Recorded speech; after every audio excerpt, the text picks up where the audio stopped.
Assalamualaikum warahmatullahi wabarakatuh. Selamat datang kembali di channel Agro Perikanan Kualo. Oke teman-teman, sudah lama saya tidak memposting video ya tentang perikanan budidaya saya. Kali ini kita akan membahas tentang kegagalan budidaya cacing sutra yang saya alami ya. Ini adalah wadah cacing sutra punya saya ya. Oke teman-teman, seperti biasanya teman-teman yang belum berlangganan di channel Agro Perikanan Kualo, silahkan subscribe dulu dan hidupkan notifikasinya agar berlangganan di channel kita ya. Dan mendapatkan info-info tentang bisnis atau budidaya ikan atau cacing sutra dan lobster ya.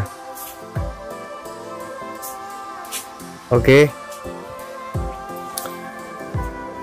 ini adalah seperti saya bilang tadi, ini tempat cacing sutra saya yang dulunya ya, bukan dulunya ya, yang beberapa bulan yang lalu ini menghasilkan cacing sutra, tapi untuk dipakai sendiri ya.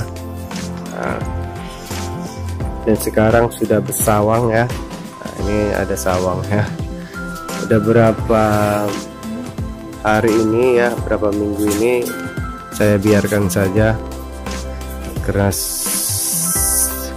semangat dan bibit baru belum saya dapatkan. Jadi saya timbang kosong, saya akan ceritakan tentang kegagalan berbudidaya cacing sutra ini. Sudah ada sawangnya ya, kita bersihkan dulu. Ini sawang ya, ada sawang ya teman-teman. Inilah wadahnya. Ini bekas cacing sutra saya ya, tinggal cacing-cacing liar ya.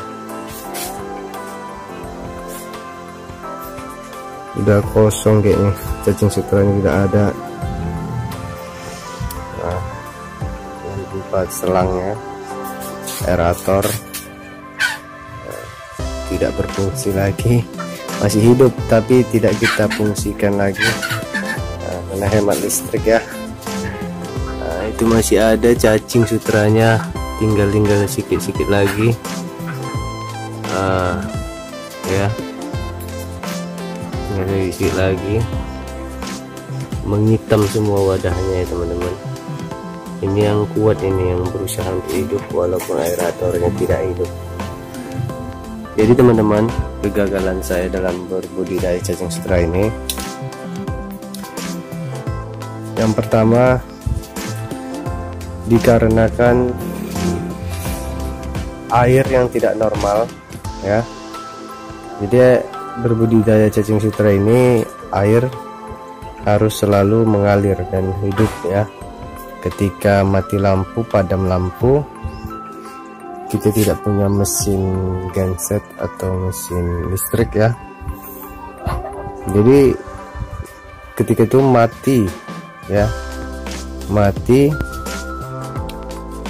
air tidak mengalir, itu salah satu dampak kegagalan saya ya. Jadi disitulah lama berkembangnya. Walaupun kemarin sempat saya panen, trip selanjutnya gagal ya kan? Tapi nggak apa-apa, karena kegagalan itu ada ilmu pengalaman yang sangat berharga. Itu yang pertama ya. Kegagalan kita selalu dikarenakan air ya, air tidak mengalir, dikarenakan padam lampu atau aerator yang bermasalah atau kurang lancarnya air masuk dan keluar ya. Nah itu yang pertama, salah satu kegagalan. Yang kedua adalah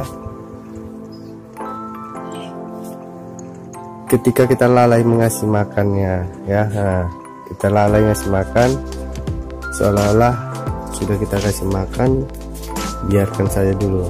Tapi dia harus sering, setiap hari dikasih makan walaupun sedikit demi sedikit, ya. Nah, harus rutin. Tidak boleh kebanyakan, tidak boleh kekurangan. Berarti harus stabil dari kita kasih makan, ya. Itu kegagalan saya yang kedua. Yang terakhir yang fatal kali adalah ketika saya masukkan tanah ke dalam wadah ini. Nah, tanah itu dari parit yang berisikan cacing sutra. Jadi ketika itulah tanah itu berkembang, rupanya di dalam tanah lumpur itu ada cacing sutra dan ada cacing-cacing liar, ya. Cacing-cacing tanah itu seperti cacing sutra. Nah, jadi yang saya lihat, ya, yang saya pahami dari pengalaman saya memasukkan tanah itu, cacing-cacing liar itu yang seperti cacing sutra memangsa cacing-cacing yang di wadah kita ini. Jadi predator dia. Jadi berkembang biaknya yang cacing liar itu menjadi banyaknya kotoran, ya. Kotoran. Ternyata cacing sutra itu tidak boleh kita kasih tanah, ya. Itulah, itu kegagalan yang paling fatal. Ini kalau mau kita mulai lagi harus kita bersihkan lagi, ya. Harus kita bersihkan, bebas dari tanah kalau bisa. Dan ada cacing-cacing yang timbul seperti jentik-jentik dia di pinggir-pinggiran ini. Di video sebelumnya kan ada juga itu harus kita buang sebenarnya. Itu juga kegagalan, ya. Dampak dari kegagalan.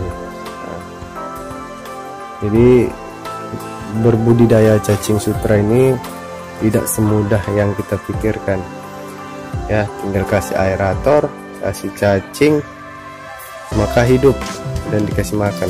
Tidak, kita harus merawatnya juga. Jadi cacing sutra ini seperti kita melebihi merawat anak kecil, ya, anak bayi. Harus perhatian khusus. Dan perkembangannya ketika bagus perawatannya, perkembangannya cepat. Ketika perawatannya tidak bagus, maka perkembangannya lambat. Ya, inilah kegagalan saya. Tapi tidak apa-apa, karena suatu kegagalan itu adalah ilmu yang berharga, ya. Kita bisa mengulanginya kembali, jangan sampai terulang kembali kegagalannya. Dan dari kegagalan saya ini, saya pernah berhasil juga. Berhasilnya adalah saya mengasih makan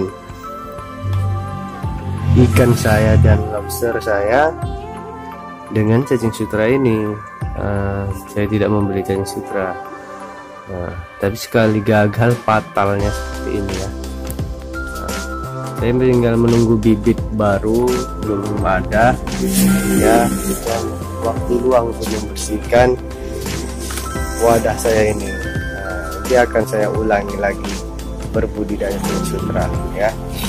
Karena cukup mudah, ya, mudah dan ada sulitnya juga. Mudah-mudah sulit lah. Oke, teman-teman, semoga cerita saya ini, pengalaman saya ini, kegagalan dalam berbudidaya cacing sutra bisa menjadi pengalaman teman-teman juga, agar tidak gagal lah, ya. Jadi sebuah pengalaman saya ini saya ceritakan agar yang lain tidak merasakan seperti saya ini dalam berbudidaya. Oke, ya. saya akhiri video saya ini. Semoga video saya ini bermanfaat untuk teman-teman semuanya. Saya akhiri video saya ini, saya ucapkan terima kasih. Assalamualaikum warahmatullahi wabarakatuh. Agro Perikanan pamit.